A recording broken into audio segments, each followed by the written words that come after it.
remind me again why we chose to fight the Wither in some underground facility? Come on, you've never heard the easiest way to fight this thing? It'll be trapped here and can't escape. It's literally the safest way to fight it. I mean, I guess, but like, what even is this place? Like some sort of factory?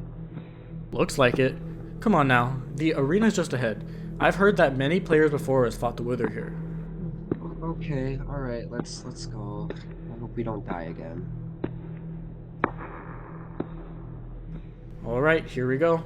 I bought this nether star off the black market. It's supposed to resurrect the Wither without the need for soul sand. Whoops. Well, what is that? What is that? I'm not sure, but I think we should get out of here.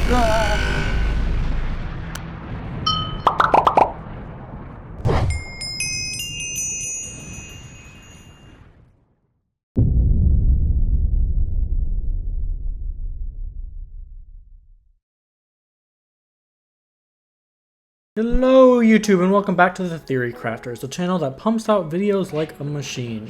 Kind of. Speaking of machines, today's video is all about the Harbinger, which I foolishly called the Harbinger in the last video. A mechanized wither that serves as the gateway boss for the most advanced weapons in the mod. While the ancient factory boss dungeon is relatively small, I'm sure we can deduce a bit of the lore of who created this factory and maybe pinpoint a reason as to why they constructed it. However, before we begin, I would like to give a quick shout out to our channel members. We have Anura, Abigail, and Critics. One member in particular, Abigail, actually created the beautiful channel banner you see today. Thank you all for supporting the channel. We have some fun plans in the future. Also, according to YouTube, only about 28% of all the people who are watching our videos are actually subscribed. So if you find this video enjoyable or interesting, please consider subscribing. Now, without further ado, let's begin.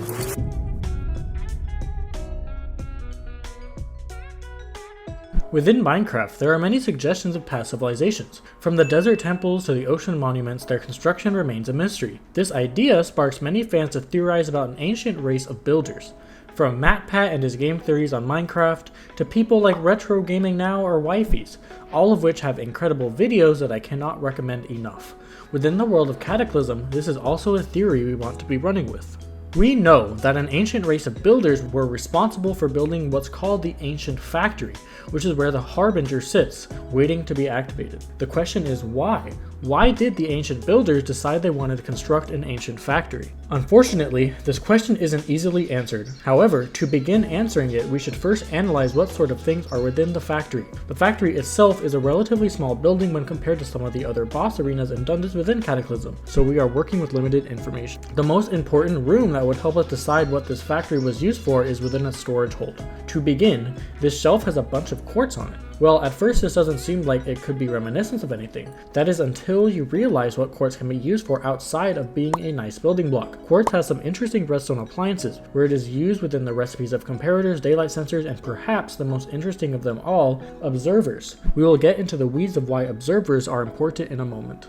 The next shelf in the storage room is chocked full of various ores, of which we see copper, iron, and gold. For some reason, there is also ice stored here, but the best explanation for that is that it might have been used to cool down electrical components or to keep food from spoiling. Now, iron, gold, and copper are quite interesting, as these three materials are all excellent conductors of electricity, so much so that in the real world, most cables are created with copper due to its proficiency in this regard. Iron and gold are both used in electrical appliances as well. Within these shelves are the ore versions and raw ore blocks of these materials, indicating that the ancient builders might have had these as excess, implying that they already used what they needed.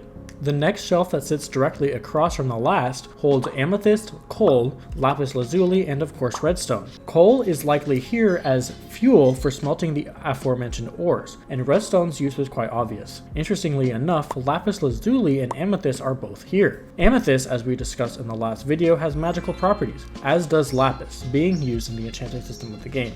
Maybe the machines here in the ancient factory have some sort of magical influence? I wouldn't jump to that conclusion, as amethyst crystals could very well have been used as a precision mechanism that allows for lasers to be focused from the three machines present here. Lapis, on the other hand, I couldn't think of an explanation for. If you guys have any suggestions on what it might mean, let us know in the comments below. The next shelf has an interesting variety of items. This shelf has dripstone blocks, honeycomb, and honey blocks, slime blocks, shroomlight, crying obsidian, regular obsidian, and sponges. While most of these don't seem to fit in with the redstone theme of the factory, a couple of the blocks do. Notably, the 2 obsidians, slime blocks, and honey blocks all have uses within the redstone scene. The obsidians act as immovable blocks, useful when it comes to creating flying machines in the vanilla game. As for the honey and slime blocks, they almost act as binding agents between contraption components. Blocks can stick to the slime block and honey blocks, independent from one another. The last 2 shelves we can cover in one segment, as they are not super important in deciding the use for the building. One of the shelves is chock full of crops, bamboo, a poppy, as well as warped and crimson fungi are potted on top of the shelf, likely where they will remain until they are needed. Dried kelp, hay, melons, and pumpkins are all seen here, indicating that they might have been used for food. The other shelf has various logs. Here we see mangrove, cherry, dark oak, bamboo, oak, acacia, spruce, and jungle. These, I believe, were stored after some initial experiments with the machine we will talk about in a few brief moments. So what does this all tell us about the ancient factory? Well, I believe the ancient factory really brought forth the industrial development of the Minecraft world, with its widespread use of redstone and other electronic components. They might have also been responsible for supplying the world with wood due to the storage of the wood we see here. I think that the ancient factory could have been a central exporter of goods as well as an intellectual development. So for this reason, I believe the ancient factory was built by the ancient builders as almost an entrepreneurial expedition. So now that we have covered what the ancient factory was likely built for, let's talk about how they managed to use their intellect to become a major exporter of wood.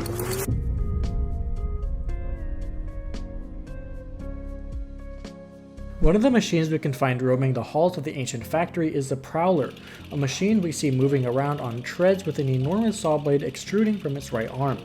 While obviously now they are hostile and can pose quite the threat to your well-being, in the past I don't believe they acted out in evil. The primary reason is ironically because of that enormous saw blade.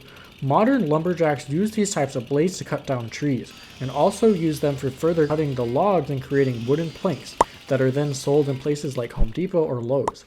Being a lumberjack is an incredibly laborious job, and it is easy for workers to wear themselves out on a shift. Machines, on the other hand, lift that weight off their shoulders and almost never tire out. For this reason, I believe the Prowlers were created to aid in the lumber business, and this is backed up with the fact that many different types of wood are stored within the storage room. This also lays credence to the idea that they wanted to expand their outreach to the more exotic woods from the nether, being crimson and warped wood. After all, we do see those 2 fungi waiting to be grown. Alright, so what about the other machines we see hover around the factory? We have the Prowler and we have the Watcher, whose use is unclear outside of just wanting to kill you. I think that with the name Watcher, and its build looking overall like some sort of drone, it could have been used to scout out forests and trees ripe to be cut down for their wood. After all, the Watcher might have been outfitted with an observer, which we discussed earlier as a use for quartz. It could have used this as a camera. Once the Watcher found a place that is perfect for cutting down wood, it would go back to the builder and notify them of the find. They would then send the Prowlers over there to cut down the trees. Up until now, the tree chopping business seemed like something so far from what the factory could have been used for that it's laughable. However, what if I told you that the weapon you can create that is literally the saw that the Prowler uses can be used as an axe? Wood is easily destroyed at the same rate of an unenchanted diamond axe when you use the meat shredder, which is the saw blade weapon of the Prowler. Alright, but why in the world is the factory underground, and sometimes even found under the ocean? This question is quite difficult to place a definitive answer on, but I'm going to go with the assumption that the technology was so advanced it might have been coveted by some unsavory people. So the ancient builders opted for a more hidden building, away from prying eyes. Hello fellows, this is Editing CMC over here. I had someone in the comments theorize on where the hell the entrance of the ancient factory is. Or ask the question of where the entrance of the factory was. It's on the right side of the factory. The factory is a rectangle, so if you can find either long side, scout the perimeter and locate the entrance, which will always be about 5 blocks above the ground. So hold on, if the ancient factory was a lumber business, why is there a mechanized wither that wants to obliterate everyone and everything?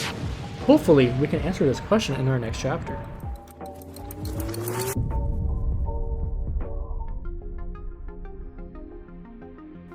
Growing tensions in the world could have been escalating, the reason of which is not necessary for this video, and the ancient builders might have been commissioned to create a war machine. Luckily for them, they could outfit their already existing machines with weapons that could benefit a side greatly. However, these would only be temporary machines that would only fight to cover the ancient builders while they created something far more destructive. While the newly equipped Prowlers and Watchers sacrificed themselves, the ancient builders were hard at work creating the Harbinger, a mechanical wither bent to bring an end to the war. Rightfully so, too, as the name Harbinger literally means a thing that announces or signals the approach of another. In the context of this Minecraft war, it might have been the thing that announces the approach of the end of the war, as it would be too powerful for any man or army to take it down themselves. However, the ancient builders may have struggled to find something strong enough to power it. They began research into the Nether, which is where they would ultimately garner the 2 Nether fungi we see in the storage room. We see evidence of this within the Nether portal frame present within the factory, and we can assume the ancient builders found the power source they needed in the Nether Star, though it is unclear where the original Nether Star went that powered the Harbinger during this hypothetical war. It could be possible that they used the EMPs to temporarily disable the Harbinger to extract the Nether Star. But what can the Harbinger do? What makes it so deadly? Well, the Harbinger has a variety of attacks, most of which involve lasers, jetpacks, and of course wither skulls. If we take a look at the Harbinger's design, it makes itself clear that it cannot fly on its own, despite being infused with the power of the wither via its Nether Star. It has 2 comically large jetpacks on its back that it uses to quickly fly up, fall down, and zoom around the arena. Because of all of these quick movements, during testing, the ancient developers or builders had to develop EMP blasts to shut it down before they developed a way to remotely stop it. That's right, EMPs are thrown around the factory to stun the Harbinger, bringing it closer to the ground to either shut it down in the case of the builders, or to attack it in the case of a player wanting to destroy it. Anyways, back to the war, the Harbinger might have had a built-in kill switch that only the ancient builders had access to, so when the time came and the war ended, they could shut it down and store it for whenever it's needed next.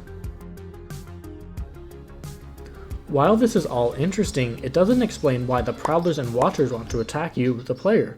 Well, I believe that during the war, the Prowlers and Watchers might have seen the Harbinger in all of its destructive glory and admired it. They might have seen it as a god to them, as they all shared similar traits. Both mechanical, both have lasers, both are weapons. They loved the Harbinger and could have begun worshipping it as their own deity. When the war ended, the ancient builders had to shut down the Harbinger because it was no longer needed, though the Prowlers and Watchers did not understand why their god stopped serving them. When the ancient builders took the Harbinger back to their factory, they placed it idle in the factory, waiting to be powered once again. Over time, the ancient factory had to close its doors. This was because the Prowlers began to lose their efficiency as their technology deteriorated, as well as their hope for the Harbinger to come back. The ancient factory was outcompeted by other lumber businesses with the introduction of newer technology that didn't have a god they wanted to worship, and did what they were told. When the factory shut down and the builders left, all that remained of the factory was empty halls, a lifeless wither, and its followers who wanted to bring it back. Decades passed, and the Prowlers and Watchers forgot who they used to be, and only resentment grew within their circuits. This is why the machines attack you, as you may be disturbing the now sacred ground of the factory where their god is held. With the Harbinger deactivated, the technology used to create it is lost to time. That is, until you discover the well-kept secret of mechanical fusion.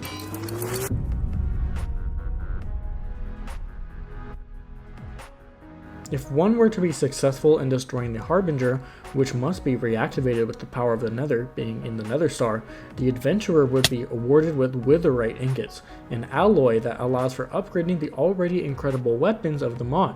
It does this by creating the mechanical fusion anvil, which is similar to an actual anvil but enables the creation of better weapons as previously stated. But what is mechanical fusion? Because this is not really a concept in the real world, we get to speculate a bit for this one. I believe that all the weapons in Cataclysm have almost a sense of modularity to them. For example, you can turn the Annihilator into the Immolator, a direct upgrade of AoE damage and also inflicts another effect. You can also combine a Gauntlet of Guard with a Sandstorm in a bottle to create the Gauntlet of Maelstrom. While these are just a few examples, the point of the weapons in Cataclysm being modular still remains. I wonder if the ancient builders used a mechanical fusion anvil to create some of the parts responsible for the Harbinger, as the Harbinger is such a central part of the mechanical fusion anvil. For this question, however, it is likely we won't ever know. Within the factory, there is no sign of the anvil having existed, but one could speculate that the ancient builders took the anvil when they were leaving the factory after it was shut down. Perhaps they took it to potentially create a new factory where they could expand upon their expertise. We just don't know. All we do know is that the ancient factory has quite a bit of open ends that it is our job as the players of the mod to create a story for. It could be possible that there is no story to the ancient factory, and that everything I've said here is ridiculous. In any case, it was definitely fun to speculate, and let us know your ideas and theories in the comments below.